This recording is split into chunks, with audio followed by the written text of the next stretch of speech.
Bonjour, je m'appelle Christian Zédé, donc j'ai le plaisir d'être la tête de liste de la liste qui se présente au municipal de Saint-Césaire les 15 et 22 mars prochains. C'est la liste avec vous et pour vous.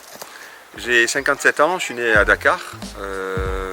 Mes parents, mon père était militaire de carrière et parisien et ma mère était commerçante à Grasse. Après avoir bougé et suivi mon père dans ses différentes affectations, j'ai fini mes études secondaires à Grasse où j'ai obtenu un baccalauréat B plus D. Ensuite je suis parti à Montpellier où j'ai suivi des études de médecine et de kiné. Puis je suis en même temps rentré pompier volontaire, de suite ça m'a plu. Donc j'ai décidé de passer un DUT hygiène et sécurité pour présenter le concours d'officier de sapeur-pompier professionnel. Je suis donc rentré à Grasse en tant qu'officier professionnel en 1989. Pour parfaire mes connaissances, je suis parti à la faculté de Marseille en alternance où j'ai suivi un Master 1 plus un Master 2 en gestion des risques et nuisances technologiques. Et ensuite, j'avais besoin de connaissances en droit, donc j'ai été une année en maîtrise de sciences politiques à Nice.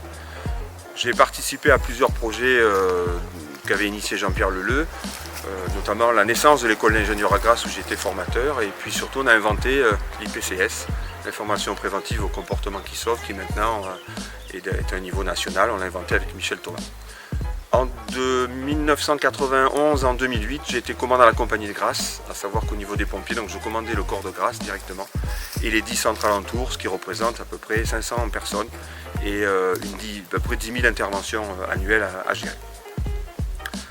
J'ai été appelé par Jean-Paul Fournier, l'actuel maire de Nîmes, qui était collaborateur de Nicolas Sarkozy, pour participer à une mission interministérielle qui était basée sur le volontariat. Nicolas Sarkozy avait demandé à ce qu'on lui fasse un rapport sur les pompiers volontaires. Et donc pendant 2 ans, je suis allé à Nîmes et ça m'a beaucoup enrichi. J'ai pu travailler avec des ministres, avec des secrétaires d'État, avec des préfets, des hauts fonctionnaires. C'était très enrichissant et ça m'a beaucoup apporté. Donc après, de 2008 à 2018, j'ai occupé plusieurs postes au niveau du groupement territorial et depuis 1 an, le directeur m'a confié la gestion de tous les pompiers volontaires du département. Et dans la chaîne de commandement opérationnel, je suis au plus haut niveau maintenant. C'est pas un privilège, c'est un peu vu mon âge, mais j'ai les diplômes pour me permettre de gérer les interventions les plus importantes. J'ai plusieurs passions, comme vous l'avez compris, les sapeurs-pompiers, j'ai également tout ce qui est milieu associatif, je suis président d'association depuis que j'ai 20 ans. On a même créé une mutuelle avec un collègue. J'ai le sport, je suis passionné de sport. On me fait courir maintenant, on me fait faire des trails alors que j'étais pas forcément bien pour courir, mais bon, maintenant ça y est, je recommence. Je fais du vélo, du tennis et j'avais un niveau national à handball quand j'étais jeune. Au niveau de mes mandats électifs, j'ai été conseiller municipal avec Maxime Coulet, conseiller communautaire, puis ensuite premier adjoint, puis conseiller municipal et conseiller communautaire de Claude Blanc.